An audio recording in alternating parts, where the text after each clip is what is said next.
ketika pemain-pemain Indonesia masuk ke dalam lapangan untuk menjalani babak kedua laga melawan Irak, Senin 15 Januari 2024. Pelatih Indonesia Sintayong berbincang kepada wasit keempat asal Tajikistan, Gulmurodi Sadulu.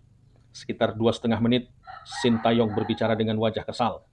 Sin juga memanggil pelatih fisik Indonesia, Shin Sang-Yu, untuk membantunya berkomunikasi dengan Sadulu. Sang-Yu bertugas sebagai penerjemah timnas untuk berbicara bahasa Korea ke bahasa Inggris. Selain menjalankan peran itu pada konfederasi pers, Sang-Yu juga berperan menyampaikan instruksi kepada Shin, kepada pemain-pemain naturalisasi di skuad Garuda.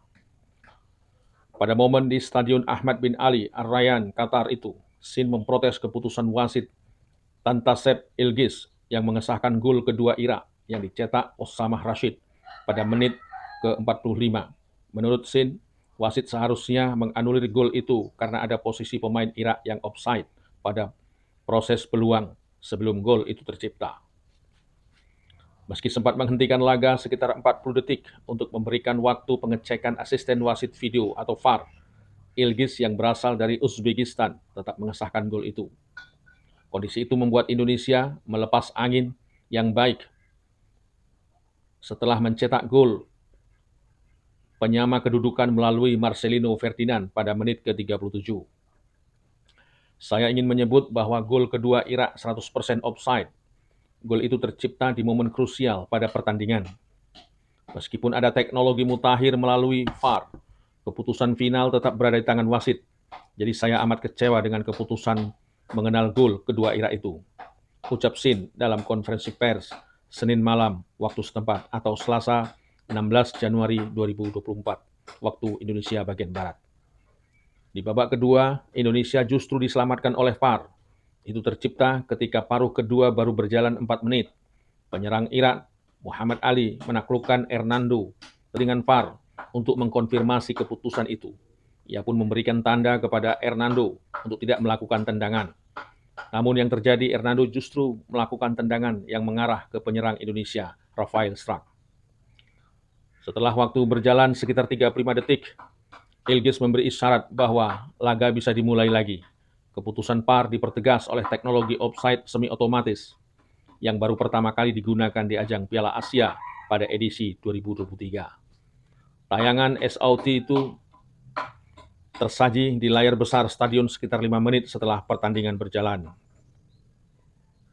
Di tengah kerugian dan keuntungan VAR itu, ofisial Indonesia melayangkan protes resmi kepada Konfederasi Sepak Bola Asia atau AFC.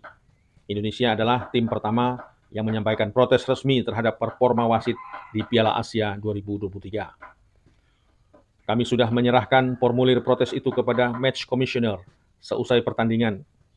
Kita tahu itu tidak akan mengubah hasil pertandingan, tetapi setidaknya itu bisa menjadi bahan evaluasi agar perangkat pertandingan bisa lebih baik dalam mengambil keputusan pada laga-laga selanjutnya, kata manajer Indonesia, Endri Erawan. Protes terhadap VAR itu seakan menjadi cara Shin untuk menutup realitas ketimpangan kualitas skuad Indonesia dengan Irak. Persiapan intens selama 1 pekan, hingga kehadiran Marcelino, Ivar Jenner, serta Justin Hubner yang tidak tampil di laga melawan Irak November lalu ternyata tidak cukup untuk memenuhi target raihan 1 poin di game perdana Piala Asia 2023. Itu membuat Indonesia gagal mempertahankan tradisi baik di laga perdana 4 edisi Piala Asia sebelumnya yang tidak terkalahkan. Absennya Indonesia setelah Piala Asia 2007 menunjukkan telah pesatnya perkembangan persaingan tim-tim di kancah regional. Kehadiran pemain-pemain naturalisasi yang dimanfaatkan PSSI sebagai solusi jangka pendek meningkatkan kualitas timnas terbukti belum mampu membantu timnas bisa menyaingi tim-tim level Asia. Perbandingan performa dengan 65% berbanding 35% penguasaan bola, lalu kreasi 5 tembakan tepat sasaran Irak dengan 1 tembakan mengarah gawang milik Indonesia membuktikan jurang performa itu. Selain tampil menyerang, Irak juga mampu bermain apik ketika ditekan dengan menjalankan transisi permainan yang baik. Mereka mencatat 2 serangan balik sukses. Adapun Indonesia bermain lebih sering di serangan, tidak mampu berhasil menembus pertahanan lawan melalui proses serangan balik. Dalam proses build up, Serangan Indonesia juga tidak terlalu baik. Satu-satunya serangan yang sukses berbuah gol diawali improvisasi Yakob Sayuri dan ketenangan Marcelino di depan gawang. Menurut Samsudin Umar, asisten pelatih Indonesia di Piala Asia 2007, masih banyak kekurangan skuad Indonesia dalam manajemen permainan menyerang, bertahan, dan transisi. Ia menyebut 3 bek tengah Indonesia tidak memiliki kemampuan mumpuni untuk bisa bermain dengan pola 3 bek. Buruknya pemahaman taktikal itu membuat pertahanan Indonesia menghadirkan banyak ruang bagi pemain Irak. Timnas juga memiliki pemain depan yang kokoh untuk memelihara dan menahan bola demi memainkan 1-2 sentuhan agar gelandang bisa datang untuk membantu serangan. Bisa disaksikan, Timnas tidak pernah melakukan double serangan. Setelah serangan kita gagal, Irak pasti bisa melakukan serangan balik, ujar Samsudin.